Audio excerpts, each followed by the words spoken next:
bonita igreja, 11 pessoas na galeria, vocês aqui embaixo, crianças lá fora.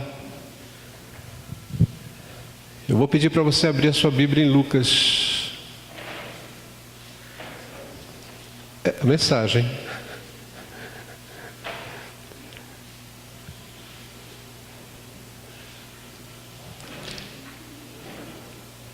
É esse mesmo. Dois caminhos para encontrar a felicidade. Eu quero continuar aquela mensagem pregada no dia 7 de outubro. Quebrada pela profunda reflexão trazida pelo pastor César domingo passado a respeito do pecado e do arrependimento. Nada melhor do que pensarmos juntos a respeito desse assunto, refletindo o pecado numa nova dinâmica. Essa é a nossa intenção hoje. Mas eu quero pedir para você conhecer de perto aquilo que o Senhor Jesus diz em Lucas capítulo 15, versos 1 a 3. E assim diz a palavra do Senhor: aproximavam-se de Jesus todos os publicanos e pecadores para o ouvir, e murmuravam os fariseus e os escribas, dizendo: este recebe pecadores e come com eles. Então lhes propôs Jesus esta parábola, versículo 11. Certo homem tinha 2 filhos. O mais moço deles disse ao pai: Pai, dá-me a parte dos bens que me cabe. E ele lhes repartiu os haveres. Passados não muitos dias, o filho mais moço, ajuntando tudo o que era seu, partiu para uma terra distante e lá dissipou todos os seus bens, vivendo dissolutamente. Depois de ter consumido tudo, sobreveio àquele país uma grande fome e ele começou a passar necessidade. Então ele foi e se agregou a um dos cidadãos daquela terra, e este o mandou para os seus campos a guardar os porcos. Ali desejava ele fartar-se das alfarrobas que os porcos comiam, mas ninguém lhe dava nada. Então, caindo em si, disse: quantos trabalhadores de meu pai têm pão com fartura, e eu aqui morro de fome? Levantar-me-ei e irei ter com meu pai e lhe direi: Pai, pequei contra o céu e diante de ti, já não sou digno de ser chamado teu filho, trata-me como um dos teus trabalhadores. E levantando-se foi para o seu pai. Vinha ele de ainda longe, quando seu pai o avistou, e compadecido dele, correndo, o abraçou e beijou. E o filho lhe disse: Pai, pequei contra o céu e diante de ti, já não sou digno de ser chamado teu filho. O pai, porém, disse aos seus servos: trazei depressa a melhor roupa, vestiu, pondo-lhe um anel no dedo e sandálias nos pés. Trazei também e matai o novilho cevado, comamos e regozijemo-nos, porque este meu filho estava morto e reviveu, estava perdido e foi achado. E começaram a regozijar-se. Ora, o filho mais velho estivera no campo, e quando voltava, ao aproximar-se da casa, ouviu a música e as danças. Chamou um dos criados e perguntou-lhe que era aquilo. E ele informou: veio teu irmão, e teu pai mandou matar o novilho cevado, porque o recuperou com saúde. Ele se indignou e não queria entrar. Saindo, porém, o pai procurava conciliá-lo. Mas ele respondeu a seu pai: há tantos anos que te sirvo sem jamais transgredir uma ordem tua, e nunca me deste um cabrito sequer para alegrar-me com os meus amigos. Vindo, porém, esse teu filho, que desperdiçou os teus bens com meretrizes, tu mandaste matar para ele o novilho cevado. Então lhe respondeu o pai: meu filho, tu sempre estás comigo, tudo que é meu é teu. Entretanto, era preciso que nos regozijássemos e nos alegrássemos, porque esse teu irmão estava morto e reviveu, estava perdido e foi achado. Até o verso 32. Eu sei que é uma história conhecida.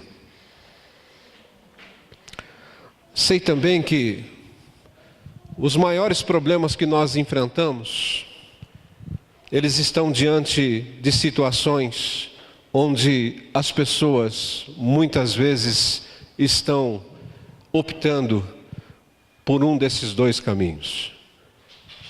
E é interessante que na nossa mensagem anterior, nós percebemos que esta parábola contada pelo Senhor Jesus estava retratando os ouvintes imediatos de Jesus. Em outras palavras, antes de esta parábola falar para o nosso coração, ela estava inquietando profundamente o coração dos fariseus e escribas, dos publicanos e pecadores.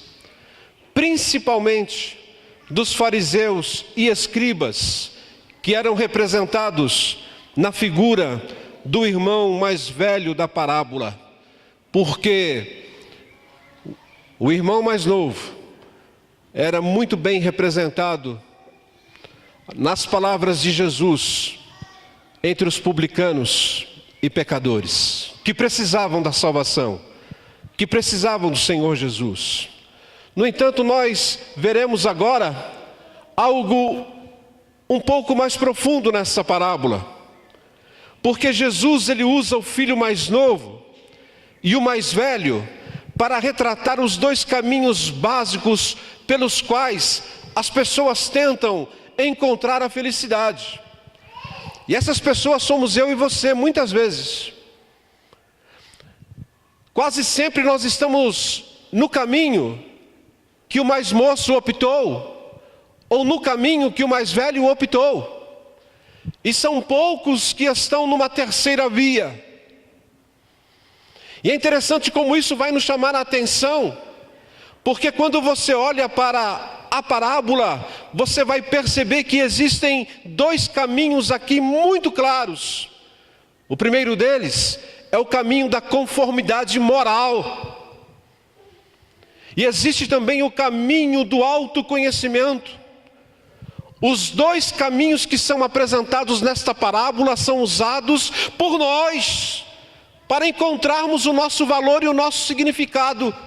Em outras palavras, eu quero dizer que para você e eu lidarmos com os males do mundo, nós escolhemos um desses caminhos.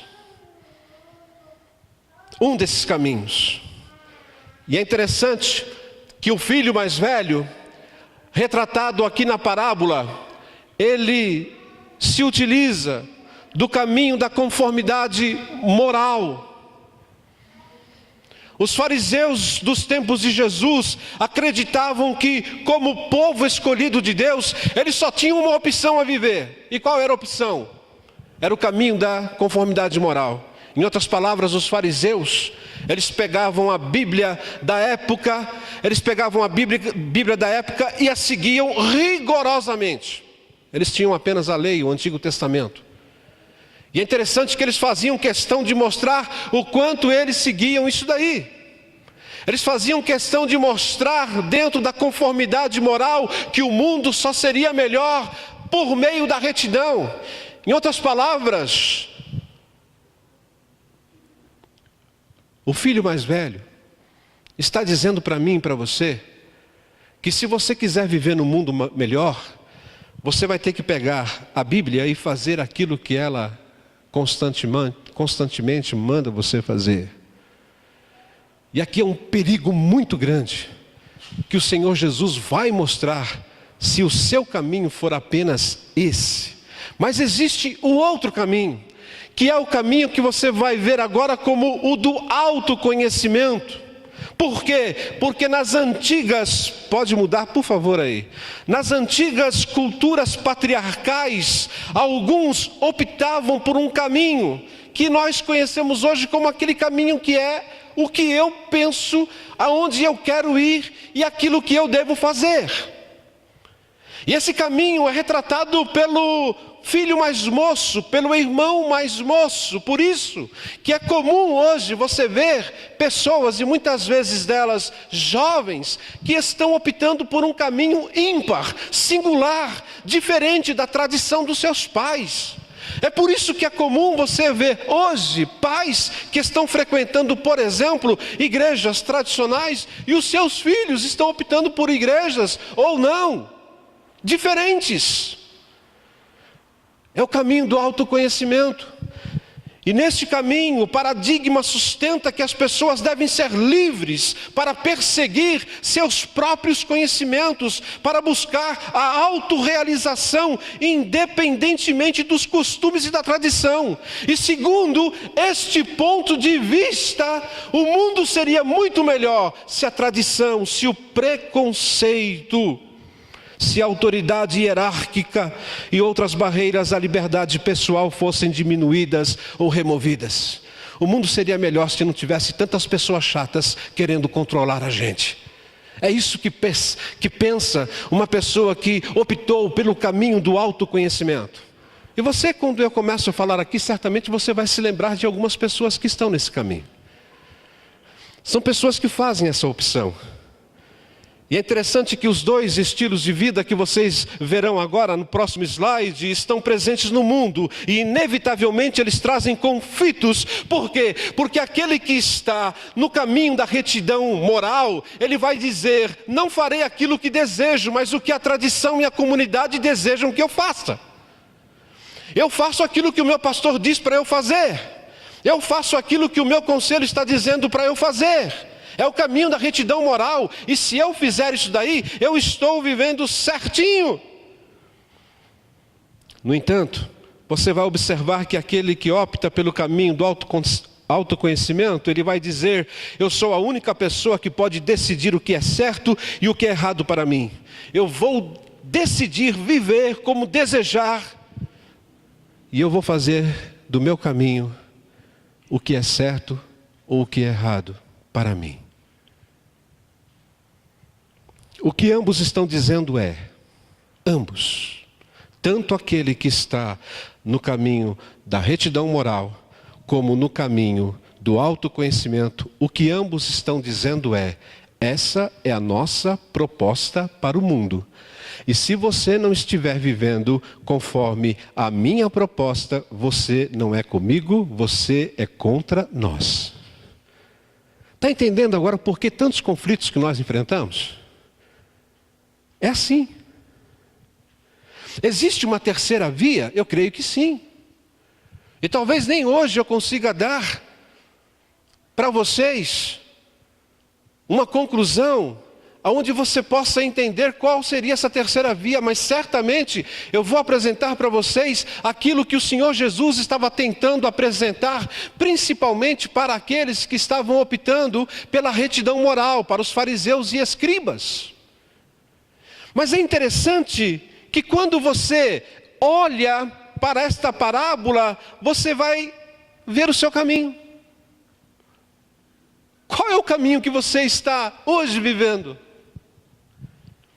Qual o caminho que, se você for associar, você vai refletir e dizer assim: eu estou no caminho da retidão moral, ou eu estou no caminho do autoconhecimento? Porque inevitavelmente, ou você está num caminho ou no outro.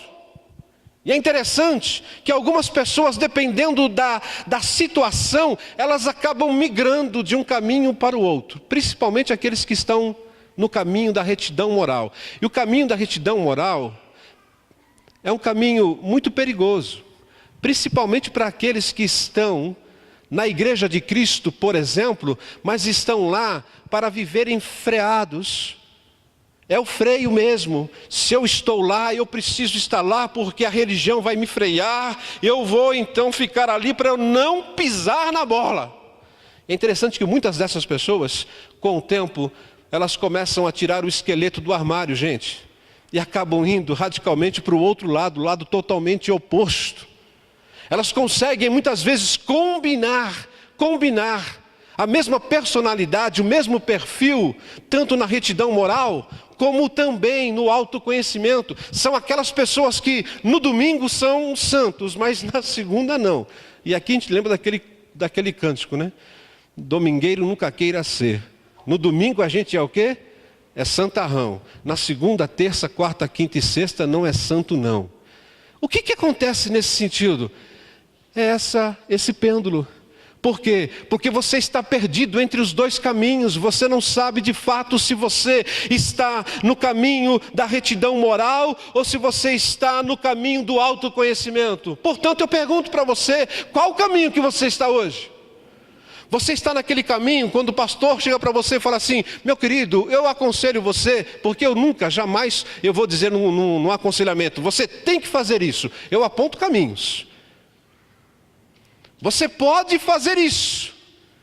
E ele olha para mim assim, dentro do seu entendimento, ele diz assim: o pastor disse isso, mas ele não sabe que eu sou um adepto do autoconhecimento. Eu vou fazer aquilo que eu penso, não aquilo que ele está pensando.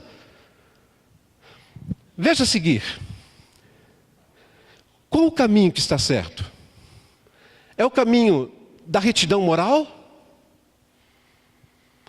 Usado, mostrado, exemplificado aqui pelo irmão mais velho. E eu quero dizer para vocês que o irmão mais velho aqui é um cara muito bom e certamente ele passaria pelo conselho da igreja com nota 10, seria membro da igreja. Ou o caminho desse maluco, desse filho mais moço, que pediu a grana para ir embora, a herança.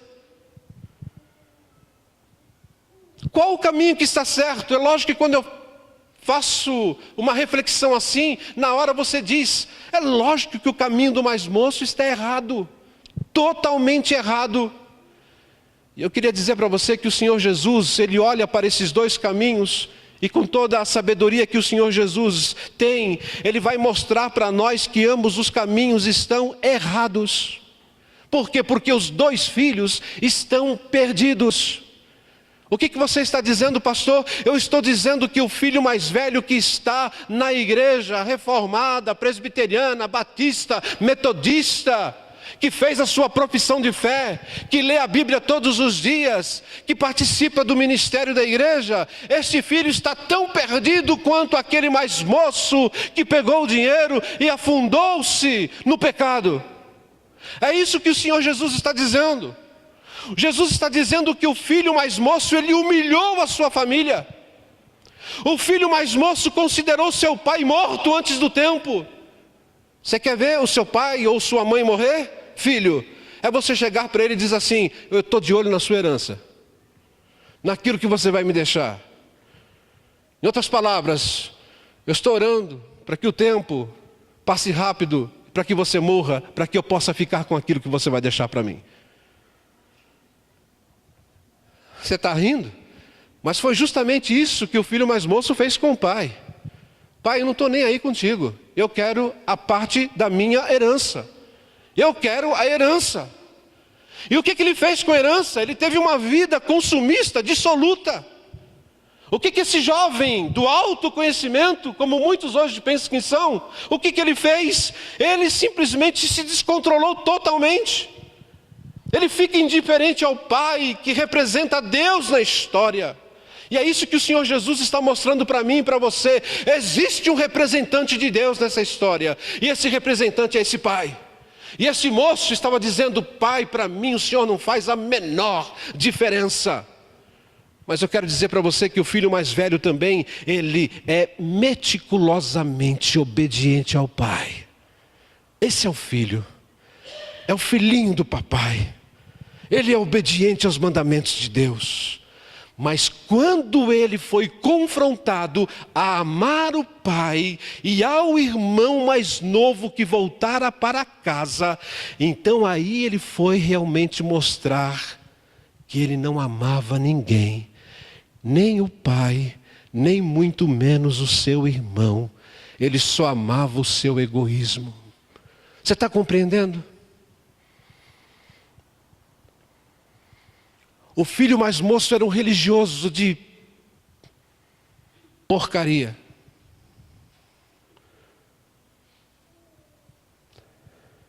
Era um religioso de fachada. Porque quando ele viu Deus transformando a história, ele foi convidado a amar o Pai. Você me ama? Então vai para a festa. Não fica aqui resmungando comigo. Ele não amava nem o pai nem o irmão.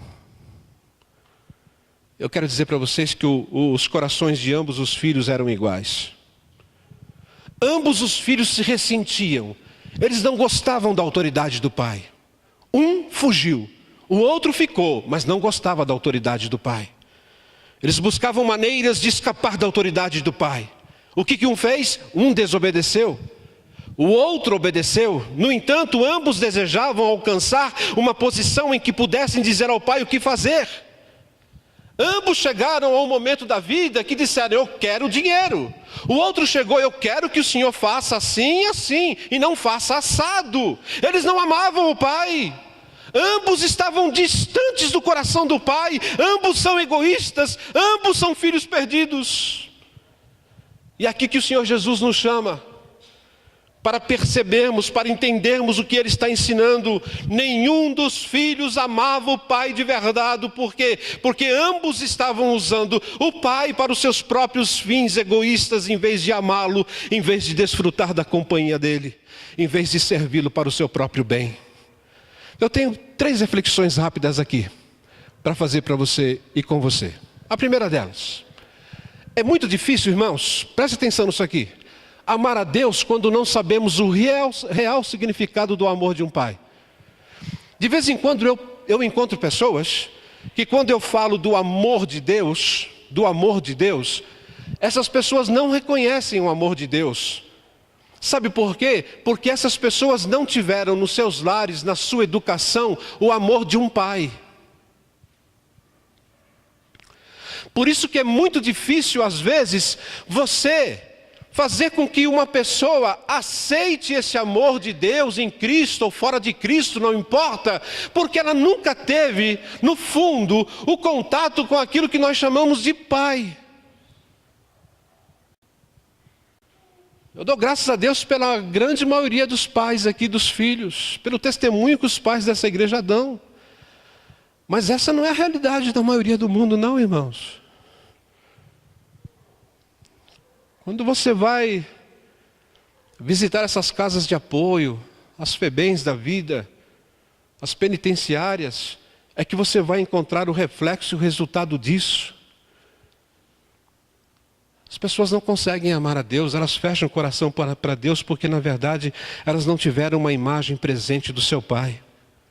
E é difícil você chegar para ela e dizer assim: Deus ama você. E ela olha para você e fala assim: ok, mas como é que Deus me ama se eu nunca tive alguém, um pai, a figura de um homem que me amasse de verdade? Segundo, será que realmente nós amamos nossos pais e irmãos? Eu estou aqui falando para filhos e irmãos que somos nós em Cristo Jesus. Eu chego para você e falo assim: boa noite, meu irmão em Cristo. Boa noite, minha irmã em Cristo. Aquele que está ao seu lado é irmão seu aí em Cristo? Pergunta para ele: é meu irmão? É seu irmão? É mesmo? Ok? Ok? É mesmo? É mesmo? Agora olha para mim aqui, por favor. Eu descobri que eu e os meus pares no conselho, nós não temos dificuldade em carregar pedra, em enfrentar construção, pintura, o que for. Nós não temos qualquer dificuldade nisso. Mas a partir de mim, eu acho que eu sou o pior de todos os outros pastores aqui da igreja, eu tenho muita dificuldade com esse negócio de amor. Não é porque eu não amo, pelo contrário, eu amo. E quando eu amo, eu amo. O problema é, e vou confessar uma coisa aqui, e se possível o pastor César depois mexe aí, viu? Mas quando eu não amo, eu preciso que Deus me ajude. Sabe por quê? Porque nós estamos vivendo uma época onde as pessoas dizem que te amam, mas elas te deixam. Eu fico pensando na grande maioria das pessoas que muitas vezes passam por aqui, que a gente não fica perturbando, seja membro da igreja, seja membro... Nós não fazemos isso. E as pessoas dizem, eu quero ser membro da igreja, eu quero fazer profissão de fé, eu quero se transferir, eu quero fazer aquilo. Nós recebemos com carinho, beijamos, abraçamos.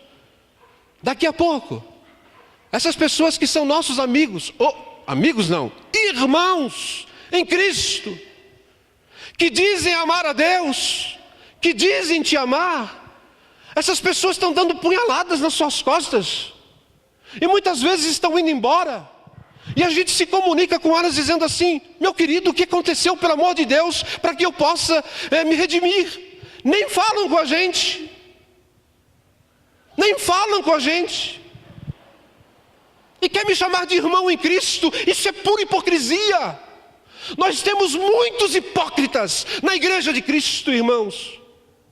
Por isso que eu prefiro às vezes ter uma igreja com 50, com 30 pessoas que realmente amam umas às outras, mas que não são hipócritas.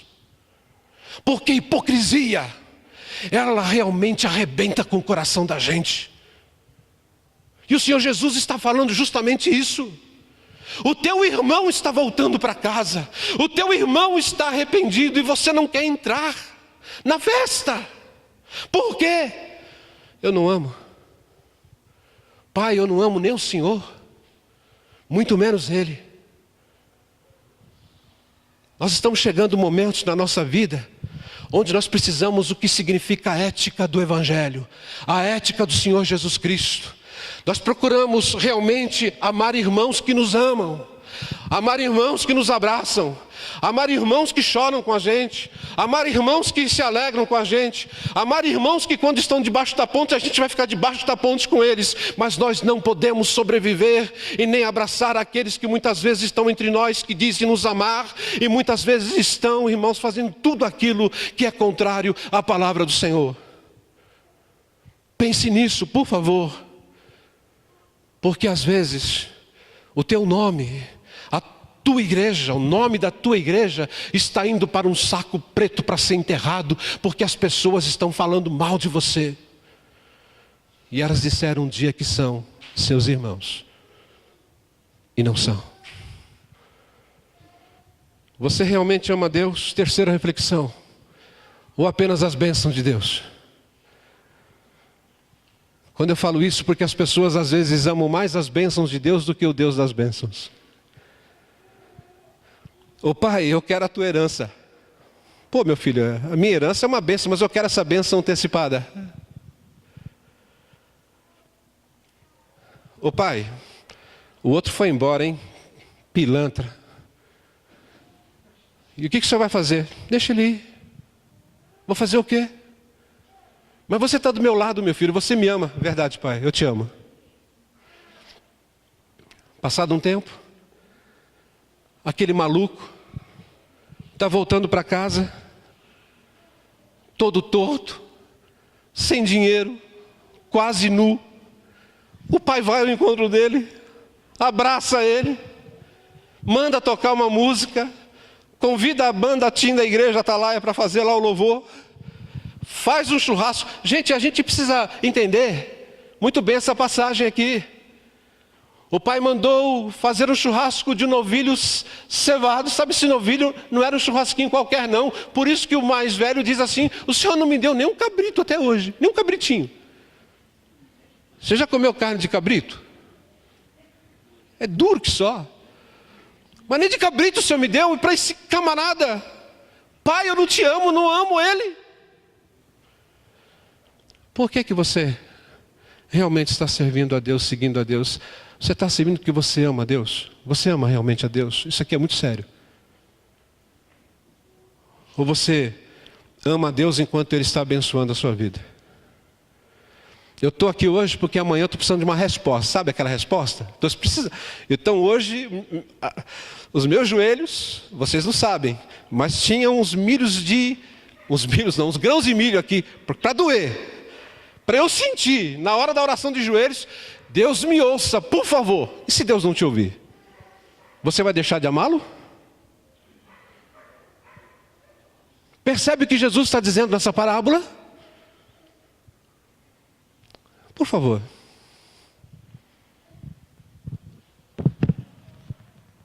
Eu gostaria que vocês pensassem nisso. Mas pense mesmo. Com carinho. Vencedores por Cristo.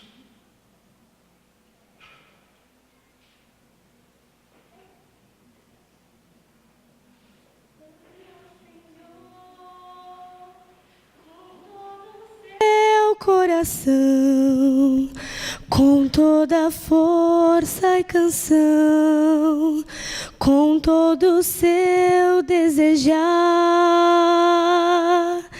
ame ao seu próximo como se fosse você, como se a dor que ele sente fosse sente em você. Ame ao seu próximo como se fosse você, como se a dor que ele sente doesse mais em você. Quantas vezes você já cantou essa música?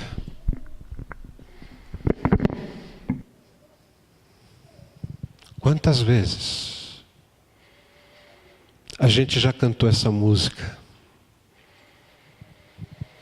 Eu convidei a Carol para cantar, porque se eu fosse fazer isso, não ia sair assim. Eu ia precisar da turma toda aqui dizendo, dá o tom, e já não ia sair aquela coisa. Mas sabe por que eu não cantei? Não é só porque eu sou desafinado, não. É porque eu quero cantar essa música a partir de agora, mas como uma verdade na minha vida. Porque senão eu serei também hipócrita demais, dizendo, amo ao Senhor com todo o meu coração, com toda a minha razão, com todo o meu desejar. Eu amo o meu próximo, como a mim mesmo. Como se a dor que você sentisse fosse a dor que eu fosse sentir. Esses dois filhos não amavam o pai. Esses dois filhos queriam controlar o pai. O mais moço queria mostrar para o pai que ele podia administrar as coisas do pai melhor do que o pai. Bastasse o pai dar herança.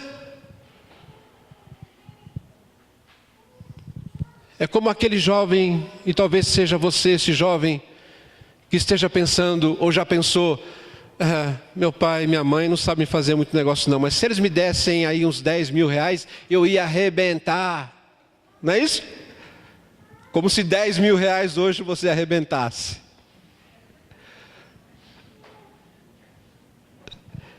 O mais velho queria o direito de dizer ao pai que roupas, qual o anel, qual as sandálias e o animal usado no churrasco. Pai, por favor, o senhor acredita que isso realmente aconteceu? Você acha que aquele cara está arrependido, pai? O senhor está dando o melhor anel, o senhor está dando sandálias, o cara está... É um mendigo, pai, fedido que só. Assa o cabrito, não gasta dinheiro do novilho com esse cara não, pai. Os dois estavam querendo dizer para o pai o que ele deveria fazer. Por isso que quando nós determinamos algo para Deus, nós não estamos sendo diferentes de nada daquilo que os dois filhos foram.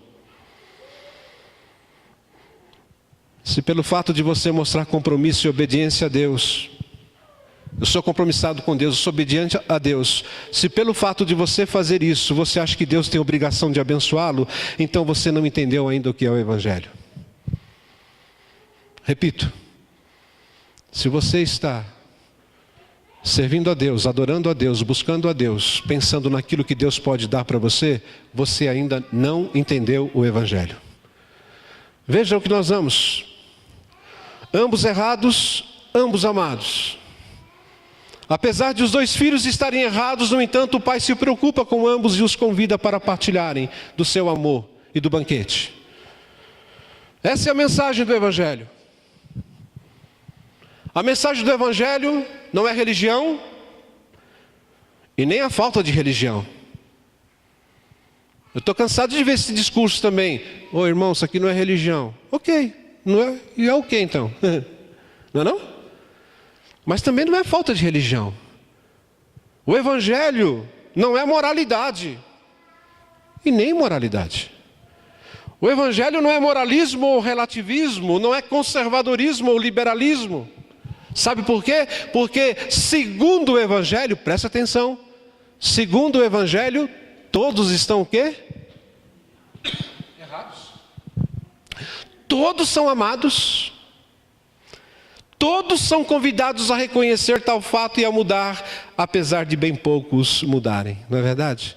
Mas todos nós somos errados. Todos nós. Por isso que o Evangelho é graça pura de Deus. Por isso que o Evangelho é algo que nós não merecemos, portanto, ou estamos no caminho da conformidade moral, ou nós estamos no caminho do autoconhecimento. No entanto, quando você percebe, independente do caminho que você está, quando você percebe que você não é tão bom quanto parece ser, e se dirige a Deus, então você está reconhecendo que aquilo que falta para a sua vida é a graça de Deus. Aquele moço reconheceu que estava faltando a graça de Deus para a vida dele. E é por isso que o Evangelho é graça. É graça. Vamos repetir o que está escrito nesse próximo slide? Vamos? As pessoas...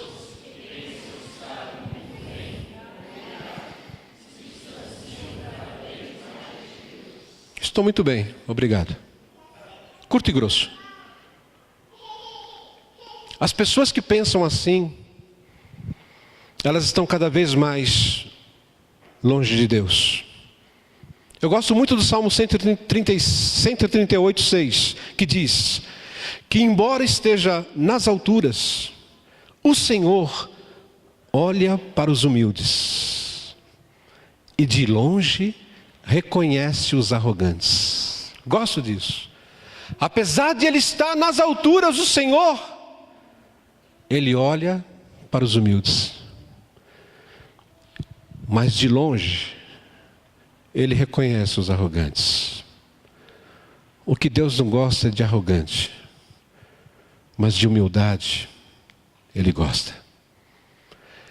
Quando você humildemente se aproxima de Deus, tem tudo a ver com aquilo que nós ouvimos na mensagem de domingo passado, através do pastor César. Apesar de ambos estarem errados, você vai ver agora no próximo, ambos eram amados. O pai tinha 2 filhos, irmãos.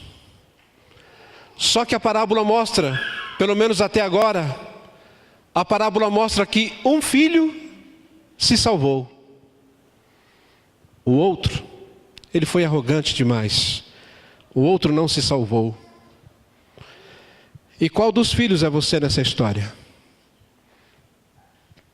Faça uma reflexão na sua vida agora, por favor. Qual dos filhos você é nessa história? Você tem pleno reconhecimento que um dia você humildemente se arrependeu dos seus pecados e foi para o Pai? Ou você ainda está e tem dentro de si aquela figura do irmão mais velho, arrogante, que pensa que só pelo fato de fazer parte da igreja, ele é alguém na vida? Os 2 estavam perdidos, um foi salvo, o outro não. Quem é você nessa história? Onde existe a arrogância, também existirá a perdição. É por isso que pessoas altamente religiosas podem ir para o inferno, tanto quanto aqueles que são presunçosos e acham que podem fazer aquilo que dá na cabeça. Eu termino dizendo que a intimidade do Senhor é para aqueles que o temem, diz o Salmo 25:14, os quais Deus dará a conhecer a sua aliança. Deus só tem intimidade com aqueles que o temem. E o versículo da palavra que nós lemos no capítulo 15, versículo 28, diz que o filho mais velho se indignou e não queria entrar na festa. Sabe o que o pai fez? O pai procurava conciliá-lo. É isso que Deus faz. Filho, você está sendo arrogante demais. Pai, o Senhor está sendo gracioso demais. Eu sou um pai de graça. A tua arrogância vai levar você para a perdição. Vá para o banquete com a gente. Não, eu não quero. Vamos terminar? Reflexão e ação. Você não quer entrar no banquete preparado pelo Pai? Não quer entrar? Você não quer participar desse banquete? Pode ler junto comigo, dá para você ler o versículo 7, capítulo 15. Haverá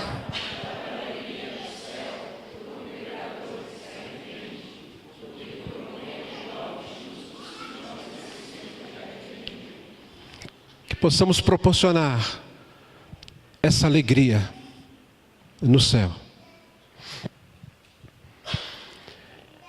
A minha intenção nessa noite não é falar sobre um terceiro caminho. A minha intenção nessa noite é refletir com você em qual caminho que você está hoje andando. Se é o caminho do autoconhecimento ou se é o caminho da retidão moral que o irmão mais velho optou e se perdeu totalmente. Vamos louvar ao Senhor e terminar